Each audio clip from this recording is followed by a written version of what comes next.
ನಮಸ್ತೆ. ಶ್ರೀ ಗಂಧದ ಗುಡಿ ಸೀರಿಯಲ್ನ ಇವತ್ತಿನ ಸಂಚಿಕೆಗೆ ಸ್ವಾಗತ. ಇನ್ನು ಯಾರೆಲ್ಲ ನನ್ನ ಚಾನಲ್ಗೆ ಸಬ್ಸ್ಕ್ರೈಬ್ ಆಗಿಲ್ಲ, ಸಬ್ಸ್ಕ್ರೈಬ್ ಮಾಡಿಕೊಂಡು ಸಪೋರ್ಟ್ ಮಾಡಿ. ಹಾಗೆ ಒಂದು ಹೈಪ್ ಬಟನ್ನ ಪ್ರೆಸ್ ಮಾಡಿ. ಹರಿ ವೆಯ್ಟ್ ಮಾಡ್ತಾ ಇರ್ತಾನೆ. ಅಲ್ಲಿಗೆ ವೆಂಕಟಾಚಲ್ ಅವರು ಬರ್ತಾರೆ.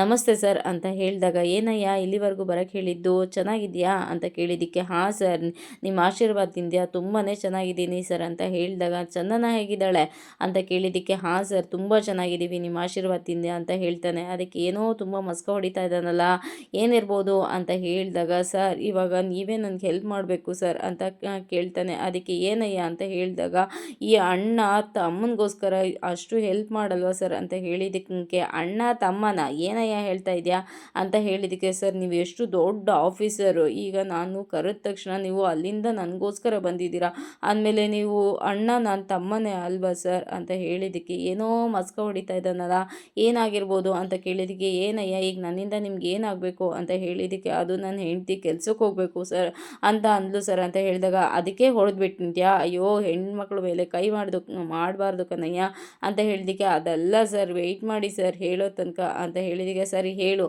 ಅಂತ ಹೇಳ್ತಾನೆ. ನನ್ನ ಹೆಂಡತಿ ಕೆಲ್ಸಕ್ಕೆ ಹೋಗಬೇಕು ಅಂದ್ಲು, ಅವ್ರ ಮನೆಯವರು ಸರ್ಟಿಫಿಕೇಟ್ ಕೊಡ್ತೀನಿ ಅಂತ ಕರೆಸ್ಕೊಂಡ್ರು, ಅಲ್ಲಿಗೆ ಹೋದ್ಮೇಲೆ ಸುಟ್ಟಾಕ್ಬಿಟ್ಟಿದ್ದಾರೆ ಸರ್ ಅಂತ ಹೇಳಿದ್ದಕ್ಕೆ, ಏನೋ ಮಗಳನ್ನೇ ಸುಟ್ಟಾಕ್ಬಿಟ್ರಾ ಅಂತ ಹೇಳಿದಾಗ, ಅದಲ್ಲ ಸರ್ ನನ್ನ ಜೀವನ ಸುಟ್ಟಾಕ್ಬಿಟ್ಟಿದ್ದಾರೆ ಸರ್ ಅಂತ ಹೇಳಿದ್ದಕ್ಕೆ, ಏನಯ್ಯ ನೀನು ಹೇಳ್ತಾ ಇದೀಯಾ, ಹೌದು ಸರ್ ಅವರು ಅಮ್ಮ ಮತ್ತು ಅವ್ರ ಅತ್ತಿಗೆ ಇಬ್ಬರೂ ತಾಟ್ಕಿತ್ತೀರಿ ಸರ್, ನನ್ನ ಹೆಂಡತಿಗೆ ತಲೆ ಬ್ರೈನ್ ವಾಶ್ ಮಾಡಿ ಅವನ್ನ ಬಿಟ್ಬಿಡು, ಅವನಿಗೆ ಡಿವೋರ್ಸ್ ಕೊಡು, ಅವ್ರ ಮನೆಯವ್ರು ಸರಿ ಇಲ್ಲ ಅಂತ ಎಲ್ಲ ಹೇಳಿ ಕಳಿಸಿದ್ದಾರೆ ಸರ್. ಇವರು ಅವ್ರ ಅಮ್ಮ ಮತ್ತು ಅತ್ತಿಗೆ ಹೇಳೋದನ್ನೇ ಕೇಳ್ತಾರೆ ಸರ್. ಮನೆಗೆ ಬಂದಮೇಲೂ ಪದೇ ಪದೇ ಫೋನ್ ಮಾಡಿ, ಯಾರವರು ನಿಮಗೆ ಫೋನ್ ಮಾಡಿ ಮದುವೆ ಮಾಡಿಸಿದ್ದು, ಅವ್ರು ಸರಿ ಇಲ್ಲ, ಅವ್ರು ಸಿಕ್ಕಿದ್ರೆ ತುಳ್ದು ಹಾಕ್ಬಿಡ್ತೀವಿ, ಅವ್ರ ಮನೆಯವ್ರು ಸರಿ ಇಲ್ಲ, ಈಗಲೇ ಮನೆಯಿಂದ ಹೊರಟ್ಬಾ ಅಂತ ಎಲ್ಲ ಹೇಳ್ಕೊಡ್ತಾರೆ ಸರ್. ಅದಕ್ಕೆ ಈಗ ಚಂದನ ಡಿವೋರ್ಸ್ ಬೇಕು ಅಂತ ಕೇಳ್ತಿದ್ದಾಳೆ ಸರ್, ದಯವಿಟ್ಟು ನನಗೆ ಹೆಲ್ಪ್ ಮಾಡಿ ಸರ್ ಅಂತ ಹೇಳಿದ್ದಕ್ಕೆ, ನೋಡಯ್ಯ ಈಗ ನನ್ನನ್ನು ಅಣ್ಣನ ಸ್ಥಾನದಲ್ಲಿ ಇಟ್ಟಿದೀಯಾ, ಆಯಿತು ನನ್ನಿಂದ ಏನು ಹೆಲ್ಪ್ ಬೇಕು ಅದನ್ನು ನಾನು ಮಾಡ್ತೀನಿ ಕಣಯ್ಯ ಅಂತ ಹೇಳಿದ್ದಕ್ಕೆ,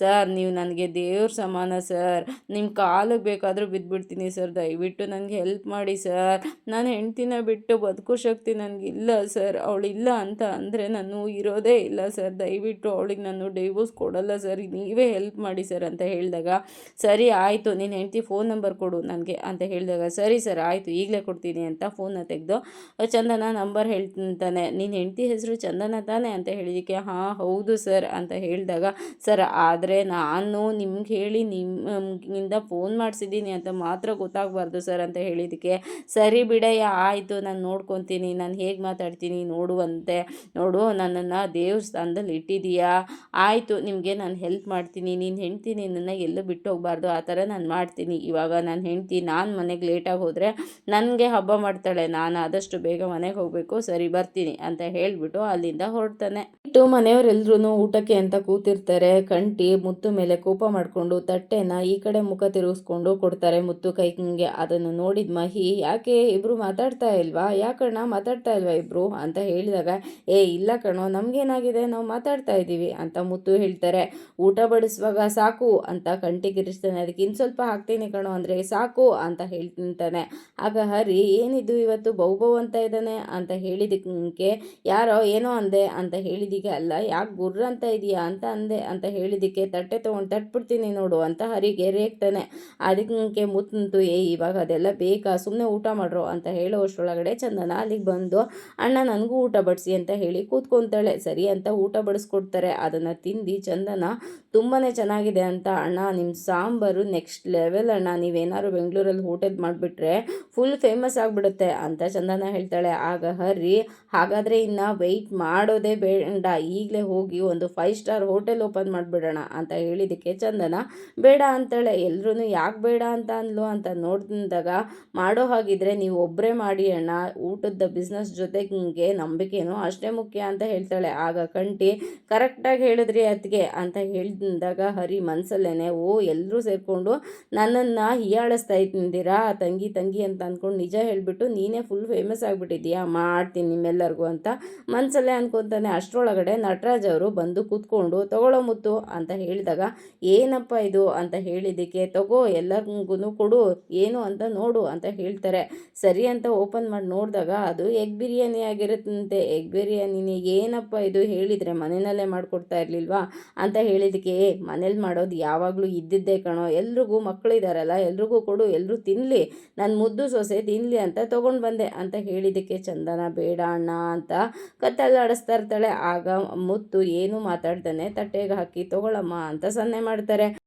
ತಗೊಳ್ತಾ ಇರಲ್ಲ. ಆಗ ನಟರಾಜರು ತಗೊಳಮ್ಮ ತಿನ್ನಮ್ಮ ಚೆನ್ನಾಗಿರುತ್ತಂತೆ, ಎಗ್ ಬಿರಿಯಾನಿ ನಮ್ಮ ಏರಿಯಾದಲ್ಲೇ ಫೇಮಸ್ಸು, ನಾನು ಸೊಸೆ ಮುದ್ದು ತಿನ್ನಲಿ ಅಂತ ತೊಗೊಂಡು ಬಂದಿದ್ದೀನಿ, ತಿನ್ನಮ್ಮ ಅಂತ ಹೇಳಿದ್ದಕ್ಕೆ ಅದು ಹಾಗಲ್ಲ, ನಾನು ಇವತ್ತು ತಿನ್ನೋದಿಲ್ಲ ಅದಕ್ಕೆ ಅಂತ ಅಂದಾಗ ಯಾಕಮ್ಮ ತಿನ್ನಲ್ಲ ಅಂತ ಹೇಳಿದಾಗ ಇವತ್ತು ಗುರುವಾರ ಅಲ್ವಾ, ಅದಕ್ಕೆ ನಾನು ಇವತ್ತು ಮೊಟ್ಟೆ ಎಲ್ಲ ತಿನ್ನೋದಿಲ್ಲ ಅಂತ ಹೇಳಿದ್ದಕ್ಕೆ ಅಯ್ಯೋ ಮೊಟ್ಟೆ ತಿನ್ನಲ್ವಾ, ಹೋಗ್ಲಿ ಬಿಡಮ್ಮ ನಾಳೆ ತಂದ್ಕೊಡ್ತೀನಿ ಅಂತ ಹೇಳ್ತಾರೆ. ಆಗ ಮುತ್ತು ಅಪ್ಪ ಇಷ್ಟೆಲ್ಲ ತಂದಿದ್ದೀರಲ್ಲ ಇವಾಗ ಯಾರೆಲ್ಲ ತಿಂತಾರೆ ಅಂತ ಹೇಳಿದ್ದಕ್ಕೆ ಮಕ್ಕಳೆಲ್ಲರೂ ತಿನ್ನಲಿ ಅಂತ ತೊಗೊಂಡು ಬಂದಿದ್ದೀನಿ, ಗಲಾಟೆ ಮಾಡಬಾರ್ದು, ಒಬ್ಬೊಬ್ಬರೇ ಹಂಚ್ಕೊಂಡು ತಿನ್ನಬೇಕು ಅಂತ ಹೇಳಿದ್ದಕ್ಕೆ ಹರಿ ಏನೋ ಭೃಷ್ಟಾನ್ನ ಭೋಜನ ತಂದುಬಿಟ್ಟಿದೆಯಾ ನೀನು, ಹಂಚ್ಕೊಂಡು ತಿನ್ಬೇಕಂತೆ, ಹಂಚ್ಕೊಂಡು ಅಂತ ಹೇಳಿದಾಗ ನೋಡು ಮಕ್ಕಳೆಲ್ಲ ಹಸ್ಕೊಂಡಿರ್ತಾರೆ ಊಟ ಮಾಡಲಿ ಅಂತ ತೊಗೊಂಡು ಬಂದೆ, ಈಗ ನಿಮಗೆ ಬೇಡ ಅಂದರೆ ನನಗೆ ಕೊಡೋ ಮುತ್ತು ನಾನೇ ತಿಂತೀನಿ ಅಂತ ತಟ್ಟೆನ ಇಸ್ಕೊಂಡು ಒಂದೇ ಸಮ ಅನ್ನ ಎಲ್ಲ ಕಿವುಚ್ಕೊಂಡು ತಿನ್ನೋಕೆ ಶುರು ಮಾಡ್ತಾರೆ. ಎಲ್ಲರಿಗೂ ಅಯ್ಯೋ ಛೀ ಅಂತ ಅಂದ್ಕೊತಿರ್ತಾರೆ. ಚಂದನ ಮಾತ್ರಂಗೆ ವಾಮಿಟ್ ಬರೋಂಗೆ ಆಗ್ತಾ ಇರುತ್ತೆ. ಮೊಟ್ಟೆ ಹಿಡ್ಕೊಂಡು ಮೊಟ್ಟೆ ತಿಂತೀಯಮ್ಮ ಅಂತ ಹೇಳಿದಾಗ ಅಯ್ಯೋ ಬೇಡ ಬೇಡ ಅಂತ ಎದ್ಬಿಟ್ಟು ಅವಳು ಅಲ್ಲಿಂದ ಹೊರಟೋಗಿ ನಿಂತಾಳೆ. ವಾಮಿಟ್ ಬರುತ್ತೆ ಅವಳಿಗೆ, ವಾಮಿಟ್ ಮಾಡೋದನ್ನ ನೋಡಿ ಅಯ್ಯಯ್ಯೋ ಅಂತ ಎಲ್ಲರೂ ಶಾಕ್ ಆಗ್ತಾರೆ. ಆದರೆ ನಟರಾಜ್ ಅವ್ರು ಮಾತ್ರ ಕೇರೆ ಮಾಡ್ತಾನೆ ಅವ್ರ ಪಾಡ್ಗೆ ಅವ್ರು ಊಟ ಮುಗಿಸ್ತಾರೆ. ಹಾಗಾಗುತ್ತೆ. ಚಂದನ ಎದ್ದು ರೆಡಿಯಾಗಿ ಹೊರಗಡೆ ಬರ್ತಾಳೆ. ನೋಡಿದ್ರೆ ಯಾರೂ ಮಲಗಿರೋದಿಲ್ಲ. ಫೋಟೋದಲ್ಲಿ ನೋಡಿದ್ರೆ ಹೂವೆಲ್ಲ ಮುಡ್ಸಿರ್ತಾರೆ. ಅದನ್ನೆಲ್ಲ ನೋಡಿ ಏನಿದು ಇವತ್ತು ಅಂತ ಆಶ್ಚರ್ಯ ಪಡ್ತಾ ಇರ್ತಾಳೆ. ಅಷ್ಟರೊಳಗಡೆ ಅಲ್ಲಿಗೆ ಮುತ್ತು ಬಂದು ಏನಮ್ಮ ಆಶ್ಚರ್ಯ ಆಗ್ತಾ ಇದೆಯಾ, ಎಲ್ಲರೂ ಕುಂಭಕರ್ಣ ಥರ ಮಲಗಿರ್ತಾ ಇದ್ರು ಡೈಲಿ, ಆದರೆ ಇವತ್ತು ನೀನು ಹೇಳೋದಕ್ಕಿಂತ ಮುಂಚೆ ಎದ್ದು ತಾವು ರೆಡಿ ಆಗೋದಲ್ದೇ ಮನೇನೂ ಸ್ವಚ್ಛ ಮಾಡಿ ಎಲ್ಲದನ್ನು ಮುಗಿಸಿದ್ದಾರೆ ಅಂತ ಹೇಳಿದಾಗ ಅಯ್ಯೋ ಇಷ್ಟು ಚೆನ್ನಾಗಿ ವರ್ಕ್ ಆಗುತ್ತೆ ನನ್ನ ಪ್ಲ್ಯಾನ್ ಇಷ್ಟು ಬೇಗ ಅಂತ ಗೊತ್ತೇ ಇರಲಿಲ್ಲ ಅಣ್ಣ. ಇನ್ನು ಮುಂದೆ ನೋಡ್ತಾ ಇರಿ ಈ ಮನೆಯಲ್ಲಿ ಎಲ್ಲರೂ 24 hours ಆ್ಯಕ್ಟಿವ್ ಆಗಿರ್ತಾರೆ ಅಂತ ಚಂದನ ಹೇಳಿದ್ದಕ್ಕೆ ಅಷ್ಟಾದರೆ ನನಗೂ ಸಂತೋಷನಮ್ಮ ಅಂತ ಹೇಳ್ತಾರೆ. ಅಷ್ಟರೊಳಗಡೆ ಅಲ್ಲಿಗೆ ಕಂಠಿ ಬರ್ತಾನೆ. ಕಂಠಿ ಬಂದಿದ್ದನ್ನು ನೋಡಿ ಇನ್ನೂ ಆಶ್ಚರ್ಯ ಆಗುತ್ತೆ. ಅವನು ದೇವ್ರ ಹತ್ರ ಹೋದಾಗ ವಾವ್ ಏನಿದು ಅಂತ ಆಶ್ಚರ್ಯ ಪಡ್ತಾ ಇರ್ತಾಳೆ. ಅವನಿಗೆ ಪೂಜೆ ಮಾಡೋಕೆ ಗೊತ್ತಿರೋದಿಲ್ಲ, ಆದ್ರೂ ಊದ್ಗಡ್ಡಿ ತೊಗೊಂಡು ಪೂಜೆ ಮಾಡೋದಕ್ಕೆ ಶುರು ಮಾಡಿ ಮನಸ್ಸಲ್ಲೇನೆ ಅಯ್ಯೋ ದೇವ್ರೇ ಕಾಪಾಡಪ್ಪ, ಇವತ್ತಂತೂ ನೆಕ್ಸ್ಟ್ ಟೈಮು ಚೆನ್ನಾಗಿ ಮಾಡ್ತೀನಿ, ಪೂಜೆ ಹೇಗೆ ಮಾಡ್ತಾ ಇದ್ದೀನೋ ಅಂತ ನನಗಂತೂ ಗೊತ್ತಿಲ್ಲ, ನಾಳೆ ಚೆನ್ನಾಗಿ ಮಾಡ್ತೀನಿ, ಆದರೆ ನಾನು ಪೂಜೆ ಮಾಡಿ ಮುಗಿಸೋದ್ರೊಳಗಡೆ ಅದಕ್ಕೆ ಇಲ್ಲಿಂದ ಹೊರಟೋಗಿದ್ರೆ ಸಾಕಪ್ಪ, ನಿನಗೆ ಇನ್ನೂ ಅಗರಬತ್ತಿನ ಎಕ್ಸ್ಟ್ರಾ ಹಚ್ಚುತ್ತೀನಿ ಅಂತ ದೇವ್ರ ಹತ್ರ ಬೇಡ್ಕೊತಾ ಇರ್ತಾನೆ. ಅಷ್ಟರೊಳಗಡೆ ಚಂದನ ಮುಂದೆ ನಿಂತು ಕೈನ ಮುಗಿತಾ ಇರ್ತಾಳೆ. ಅದನ್ನು ನೋಡಿ ಕಂಠಿ ಏನಿದು ಅದಕ್ಕೆ ಇಲ್ಲಿ ನಿಂತಿದ್ದಾರಲ್ಲ ಅಂತ ಶಾಕ್ ಆಗಿರ್ತಾನೆ. ಚಂದನ ಹಾಗೇನೆ ಸನ್ನೆ ಮಾಡ್ತಾಳೆ. ಕಂಠಿ ಕುಂಕುಮನ ಇಟ್ಕೊಂಡಿರೋದಿಲ್ಲ, ಕುಂಕುಮನ ಇಟ್ಕೊಂಡು ಅಲ್ಲಿಂದ ಓಡ್ ಬಂದ್ಬಿಡ್ತಾನೆ. ಮುತ್ತು ನಗ್ತಾ ಇರ್ತಾನೆ. ಆಗ ಚಂದನ ಬಂದು ಏನಣ್ಣ ಇದೆಲ್ಲ ಅಂತ ಹೇಳಿದಕ್ಕೆ ಎಲ್ಲ ಹೊಸದಾಗಿ ಕಾಣಿಸ್ತಾ ಇದೆ ಅಲ್ವಾ ಅಂತ ಹೇಳಿದಕ್ಕೆ ಹೊಸದಾಗಿ ಅನ್ನೋದಕ್ಕಿಂತ ಇಷ್ಟು ಬೇಗ ಬದಲಾವಣೆ ಆಗುತ್ತೆ ಅಂತ ನಾನಂತೂ ಅಂದ್ಕೊಂಡಿರಲಿಲ್ಲ ಅಣ್ಣ, ಒಂದೊಂದಾಗಿ ಎಲ್ಲ ಬದಲಾವಣೆ ಆಗ್ತಾ ಇದೆ ಅಂತ ಹೇಳಿದಕ್ಕೆ ಎಲ್ಲ ನಿನ್ನ ಕಾಲ್ಗುಣನಮ್ಮ ಅಂತ ಹೇಳಿದಾಗ ಅಣ್ಣ ಇದು ಯಾಕೋ ಜಾಸ್ತಿ ಆಯಿತು ಅಂತ ಹೇಳಿದಕ್ಕೆ ಸರಿ ಆಯಿತು ಕಾಫಿ ಮಾಡ್ಕೊಡ್ತೀನಿ ಬಾ ಅಂತ ಹೇಳಿದಾಗ ಸರಿ ಅಣ್ಣ ಅಂತ ಒಳಗೆ ಹೋಗ್ತಾಳೆ. ಕಾಫಿನ ತೊಗೊಂಡು ಹೊರಗಡೆ ಬಂದು ನೋಡಿದ್ರೆ ರಂಗೋಲಿ ಹಾಕಿರ್ತಾರೆ. ಈ ರಂಗೋಲಿನ ಹಾಕಿದ ಪುಣ್ಯಾತ್ಮ ಯಾರಪ್ಪ ಅಂತ ಯೋಚನೆ ಮಾಡ್ತಾ ನಿಂತಿರ್ತಾಳೆ. ಅಷ್ಟರೊಳಗಡೆ ಹರಿ ಅಲ್ಲಿಗೆ ಬರ್ತಾನೆ. ಹರಿ ಒಂದು ರಂಗೋಲಿ ಚೆನ್ನಾಗಿದೆ ಅಲ್ಲ ಅಂತ ಹೇಳಿದ್ದಕ್ಕೆ ಓ ನೀವಾ ಹಾಕಿದ್ದು ಅಂತ ಹೇಳಿದ್ದಕ್ಕೆ ಮತ್ತೆ ನಾವಲ್ಲದೆ ಇನ್ಯಾರು ಹಾಕ್ತಾರೆ ಎಷ್ಟು ಚೆನ್ನಾಗಿರೋ ರಂಗೋಲಿನ ಅಂತ ಹೇಳಿದಾಗ ಮತ್ತೆ ಅವತ್ತು ಬರಲ್ಲ ಅಂದ್ರಿ ಅಂತ ಹೇಳಿದಾಗ ಅದು ಅವತ್ತು, ಇವತ್ತಂತೂ ನೀವು ನಿಮ್ಮನ್ನು ನೋಡ್ತಾ ನೋಡ್ತಾ ಕಲ್ತ್ಕೊಂಡು ಹಾಕ್ತೆ ಅಂತ ಹೇಳಿದ್ದಕ್ಕೆ ನನ್ನನ್ನು ಅಂತ ಹೇಳಿದಾಗ ಅಂದರೆ ನೀವು ಹಾಕ್ತಾ ಇದ್ದಿದ್ದು ರಂಗೋಲಿನ ನೋಡಿ ನೋಡಿ ಕಲ್ತು ಹಾಕಿದ್ದೀನಿ ಅಂತ ಹೇಳಿದಕ್ಕೆ ಫಸ್ಟ್ ಟೈಮ್ ಹಾಕಿದ್ರು ತುಂಬ ಚೆನ್ನಾಗೇ ಹಾಕಿದ್ದೀರಾ ಅಂತ ಹೇಳಿದಾಗ ಆ ಒಂದೊಂದು ಚುಕ್ಕಿ ಇಡಬೇಕಾದ್ರೂ ಎಷ್ಟು ಫೀಲ್ ಮಾಡ್ಕೊಂಡು ಹಾಕಿದ್ದೀನಿ ಗೊತ್ತಾ. ಫಸ್ಟ್ನೇದು ಮುತ್ತು ಅಣ್ಣ, ಎರಡನೇದು ಮಹಿ, ಕಂಠಿ, ನೀವು, ನಾವು ಎಲ್ಲರೂ ಹಾಕಿದ್ದೀನಿ, ಎಲ್ಲರೂ ಒಟ್ಟಿಗೆ ಇದ್ದರೆ ಈ ರಂಗೋಲಿ ಥರ ಎಷ್ಟು ಚೆನ್ನಾಗಿರುತ್ತೆ ಅಲ್ವಾ ಅಂತ ಹೇಳಿದಾಗ ನಿಮ್ಮ ಅಪ್ಪನೇ ಬಿಟ್ಬಿಟ್ಟಿದ್ದೀರಾ ಅಂತ ಹೇಳಿದ್ದಕ್ಕೆ ಅದು ಅಳಿಸೋದ್ರೂ ಪರವಾಗಿಲ್ಲ ಸೈಡಲ್ಲಿರಲಿ ಅಂತ ವೈಟ್ ಆ್ಯಂಡ್ ಬ್ಲ್ಯಾಕಲ್ಲಿ ಅಲ್ಲಿ ನೋಡಿ ಅಲ್ಲಿ ದೃಷ್ಟಿ ಬೊಟ್ಟಿಟ್ಟಿದ್ದೀನಿ ಅಂತ ಹೇಳಿದಾಗ ಓಕೆ ಓಕೆ ಅಂತ ಹೇಳುವಾಗಲೇ ಮಹಿ ಅಲ್ಲಿಗೆ ಬರ್ತಾನೆ. ಮಹಿ ಅಲ್ಲಿಗೆ ಬಂದು ರಂಗೋಲಿಗೆ ಹಾಕಬೇಕಾಗಿರೋ ಕಲರನ್ನು ನಿಮ್ಮ ತಲೆಗೆ ಹಾಕಿದ್ನ ಅಣ್ಣ ಅಂತ ಹೇಳಿದಾಗ ಏನು ಅಂತ ಹೇಳಬೇಕಾದ್ರೆ ಹರಿ ಸುಮ್ಮನೆ ಇರೋ ಅಂತ ಹೇಳ್ತಿರ್ತಾನೆ. ಆಗ ಚಂದನಾಗ ಅರ್ಥ ಆಗುತ್ತೆ ಇದೂ ಸುಳ್ಳ ಅಂತ ಹೇಳಿದ್ದಕ್ಕೆ ರಂಗೋಲಿ ಹಾಕಿದ್ದು ನಾನು ಹೊತ್ತಿಗೆ ಅಂತ ಹೇಳಿದಾಗ ಅಲ್ಲ, ಆ್ಯಕ್ಚುಲಿ ಗುಡಿಸಿ ಸಾರಿಸಿ ರಂಗೋಲಿ ಹಾಕಬೇಕಾಗಿರೋದು ಅಲ್ಲಲ್ಲ ನಿಮ್ಮ ತಲೆಯಲ್ಲಿ ಅಂತ ಹೇಳಿದಾಗ ಅದು ಅಂತ ಹೇಳಕ್ಕೆ ಹೋಗಿದ್ದಕ್ಕೆ ಮನೆ ಬಗ್ಗೆನೇ ಸುಳ್ಳು ಹೇಳಿರೋರು ಇನ್ನು ಇದನ್ನು ಸುಳ್ಳು ಹೇಳೋದಿಲ್ವಾ ಅಂತ ಹೇಳ್ತಾ ಇರ್ತಾರೆ. ಅಷ್ಟರೊಳಗಡೆ ಅಲ್ಲಿಗೆ ಮುತ್ತು ಬಕೆಟ್ನ ತೊಗೊಂಡು ಬರ್ತಾರೆ. ಅಣ್ಣ ನನ್ನ ಬಟ್ಟೆನೂ ವಾಶ್ ಮಾಡ್ತಾ ಇದೀಯಾ ತಾನೇ ಅಂತ ಹರಿ ಕೇಳ್ತಾನೆ.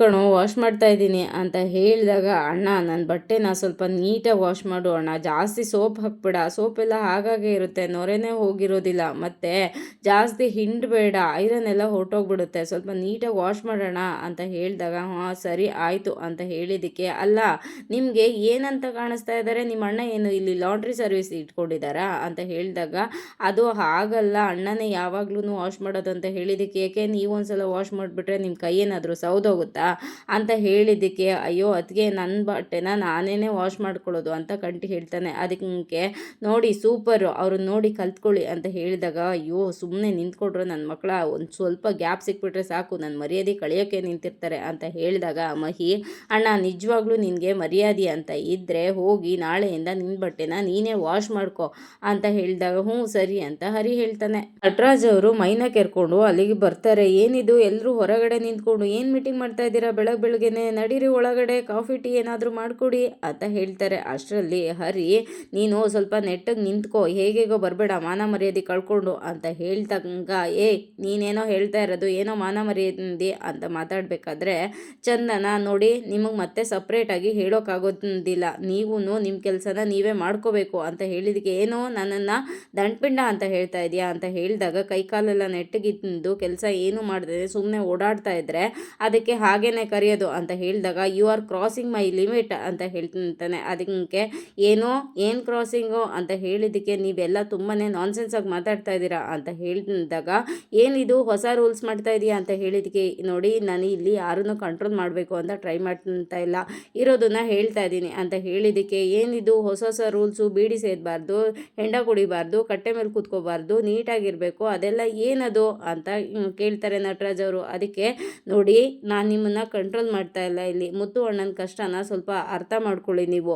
ಅವರು ಮನೆಗೋಸ್ಕರ ಎಷ್ಟೆಲ್ಲ ಕಷ್ಟಪಡ್ತಾರೆ, ಮನೆಗೆ ಅಡಿಪಾಯ ಹಾಕಿರೋರ್ ಕಷ್ಟಕ್ಕೆ ಆಗಲಿಲ್ಲ ಅಂದರೆ ಹೇಗೆ, ಅವ್ರ ಕಷ್ಟಕ್ಕೆ ಆಗೋದೇ ಅಲ್ವಾ ಮನುಷ್ಯ ಗುಣ, ಆದಷ್ಟು ಅವ್ರ ಕಷ್ಟಕ್ಕೆ ನಾವು ಆಗಬೇಕು ಅಲ್ವಾ, ಅವ್ರ ಕಷ್ಟನ ಅರ್ಥ ಮಾಡ್ಕೊಳ್ಳಿ, ಮನೆ ಕೆಲಸ ಮಾಡಬೇಕು, ಹೊರಗಡೆ ಕೆಲಸ ಮಾಡಬೇಕು, ಎಷ್ಟೆಲ್ಲ ಮಾಡಬೇಕು, ನಿಮ್ಮನ್ನೆಲ್ಲ ನೋಡ್ಕೋಬೇಕು ಅಂತಂದರೆ ಅವ್ರಿಗೂ ಕಷ್ಟ ಆಗುತ್ತೆ ಅಲ್ವಾ, ಅವ್ರ ಕಷ್ಟನ ನಾವು ಅರ್ಥ ಮಾಡಿಕೊಂಡ್ರೆ ಅವ್ರಿಗೂ ಈಸಿ ಆಗುತ್ತೆ ತಾನೆ ಅಂತ ಹೇಳಿದ್ದಕ್ಕೆ ನೀನು ನನ್ನ ಹತ್ರ ರೂಲ್ಸ್ ಮಾಡಬೇಡ, ಫಸ್ಟು ನೀನು ಅವನ್ನ ಅಣ್ಣ ಅನ್ನೋದನ್ನು ನಿಲ್ಲಿಸು, ವರ್ಷನಲ್ಲಿ ನಿನಗೆ ಅವನು ಭಾವ ಆಗಬೇಕು ಅದನ್ನು ಕಲ್ತ್ಕೊ ನೀನು ಅಂತ ಹೇಳ್ತಾರೆ. ಆಗ ಮುತ್ತು ಬಂದು ಅಪ್ಪ ನೀವು ನಡೀರಿ ಅಪ್ಪ ಟೀ ಬೇಕು ಅಂತ ಅಂದ್ರಲ್ಲ ಒಳಗಡೆ ನಡೀರಿ ಅಪ್ಪ ಅಂತ ಹೇಳಿದ್ದಕ್ಕೆ ಬಿಡೋ ನಾನು ಕೆರ್ಕೋಬೇಕು ಬಿಡೋ ಅಂತ ಅಂದರೆ ನಡೀರಿ ಅಪ್ಪ ನೀವು ಅಂತ ಒಳಗಡೆ ತಳ್ಕೊಂಡು ಕರ್ಕೊಂಡು ಹೋಗ್ತಾರೆ. ಆಮೇಲೆ ಚಂದನ ನಿಮಗೂ ಎಲ್ಲರಿಗೂ ನೆನಪಿದೆ ಅಂತ ಅಂದ್ಕೊಂಡಿದ್ದೀನಿ ನಾನು ಹೇಳಿರೋದು ಅಂತ ಹೇಳಿದಾಗ ಅದಕ್ಕೆ ನೆನಪಿದೆ ಅಂತ ಹೇಳಿ ಕಂಟಿ ಮತ್ತು ಮಹಿ ಒಳಗಡೆ ಹೋಗ್ತಾರೆ. ಆಗ ಹರಿ ನಿಮ್ಗೇನು ಸಪ್ರೇಟಾಗಿ ಹೇಳಬೇಕಾ, ನಿಮಗೂ ನೆನಪಿದೆಯಾ ಅಂತ ಹೇಳಿದೀಗ ಹಾಂ ಎಲ್ಲ ತಲೆಗೆ ಹೋಯ್ತು ಅಂತ ಹೇಳಿಬಿಟ್ಟು ಅವನು ಒಳಗಡೆ ಹೋಗ್ತಾನೆ. ಹಾಗೆ ಮುಗುಳು ನಕ್ಕೊಂಡು ಒಳಗಡೆ ಬರ್ತಾಳೆ. ಅವಳಿಗೆ ಒಂದು ಫೋನ್ ಬರುತ್ತೆ, ಯಾರು ಅಂತ ಫೋನ ರಿಸೀವ್ ಮಾಡಿ ಹಲೋ ಅಂತ ಹೇಳಿದಾಗ ಹಲೋ ಚಂದನ ಹೇಗಿದೆಯಮ್ಮ ಅಂತ ಕೇಳಿದ್ದಕ್ಕೆ ಹಲೋ ನೀವ್ಯಾರು ಅಂತ ಹೇಳಿದಾಗ ಏನಮ್ಮ ನೀನು ದೇವಸ್ಥಾನಕ್ಕೆ ಬಂದು ಅರ್ಚಕರನ್ನೇ ಮರೆತುಬಿಟ್ರೆ ಹೇಗಮ್ಮ ಅಂತ ಕೇಳಿದ್ದಕ್ಕೆ ಸಾರಿ ನನಗೆ ಗೊತ್ತಾಗಲಿಲ್ಲ ನೀವ್ಯಾರಿ ಅಂತ ಹೇಳಿದ್ದಕ್ಕೆ ಅದು ನಾನಮ್ಮ ವೆಂಕಟಾಚಲ್ ಪೊಲೀಸ್ ಸ್ಟೇಷನಿಂದ ನಿಮಗೆ ಮದುವೆ ಮಾಡಿಸೋದ್ನಲ್ಲ ಅವರು ಅಂತ ಹೇಳಿದ್ದಕ್ಕೆ ಹಾಂ ಏನಾಯಿತು ಹೇಳಿ ಅಂತ ಹೇಳಿದ್ದಕ್ಕೆ ನಿನ್ನ ಗಂಡ ನಿನ್ನನ್ನು ಚೆನ್ನಾಗಿ ನೋಡ್ಕೊತಾ ಇದ್ದಾನ ಅನ್ನಮ್ಮ ಅಂತ ಅಂದಿದ್ದಕ್ಕೆ ಅದು ಅಂತ ರಾಗ ಎಳಿತಾಳೆ. ಏನಮ್ಮ ಚೆನ್ನಾಗಿ ನೋಡ್ಕೊತಾ ಇಲ್ವಾ ಅಂತ ಹೇಳಿದ್ದಕ್ಕೆ ಇಲ್ಲ ಚೆನ್ನಾಗಿ ನೋಡ್ಕೊತಾ ಇದ್ದಾರೆ ಅಂತ ಹೇಳಿದಾಗ ಆ ಮನೆ ಗಂಡಸ್ರೇನಾರು ನಿಂಗೆ ತೊಂದರೆ ಕೊಡ್ತಾ ಇದ್ದಾರೇನಮ್ಮ ಅಂತ ಹೇಳಿದ್ದಕ್ಕೆ ಅಯ್ಯಯ್ಯೋ ಇಲ್ಲ ಎಲ್ಲರೂ ಒಳ್ಳೆಯವರೇನೆ, ಎಲ್ಲರೂ ತುಂಬ ಒಳ್ಳೆಯವರು ಅಂತ ಹೇಳ್ತಾಳೆ. ಹಾಗಾದರೆ ನಿನಗೆ ಆ ಮನೆಯಲ್ಲಿ ಏನೂ ತೊಂದರೆ ಇಲ್ಲ ಅಂದಂಗೆ ಆಯಿತು ಅಂತ ಹೇಳಿದ್ದಕ್ಕೆ ಹೌದು ಅಂತ ಹೇಳಿದಾಗ ಮತ್ತೆ ನೀನು ಯಾಕಮ್ಮ ಡೈವೋರ್ಸ್ಗೆ ಅಪ್ಲೈ ಮಾಡಿದೀಯಾ ಅಂತ ಆ ಕಾನ್ಸ್ಟೇಬಲ್ ಕೇಳ್ತಾರೆ. ಚಂದನಾಗೆ ಶಾಕ್ ಆಗುತ್ತೆ. ಇದಾಗಿತ್ತು ಇವತ್ತಿನ ಸಂಚಿಕೆ. ಈ ಸಂಚಿಕೆ ಇಷ್ಟ ಆಗಿದ್ರೆ ಒಂದು ಲೈಕ್ ಕೊಟ್ಟು ಶೇರ್ ಮಾಡಿ, ಕಮೆಂಟ್ ಬಾಕ್ಸಲ್ಲಿ ಕಮೆಂಟ್ ಮಾಡಿ ತಿಳಿಸಿ ಹೇಗಾಗಿತ್ತು ಇವತ್ತಿನ ಸಂಚಿಕೆ ಅಂತ. ಹಾಗೆಯೇ ಒಂದು ಹೈಪ್ ಬಟನ್ನ ಪ್ರೆಸ್ ಮಾಡಿ. ನಾಳಿನ ಸಂಚಿಕೆಯಲ್ಲಿ ಸಿಗೋಣ. ಅಲ್ಲಿವರೆಗೂ take care, bye, thank you.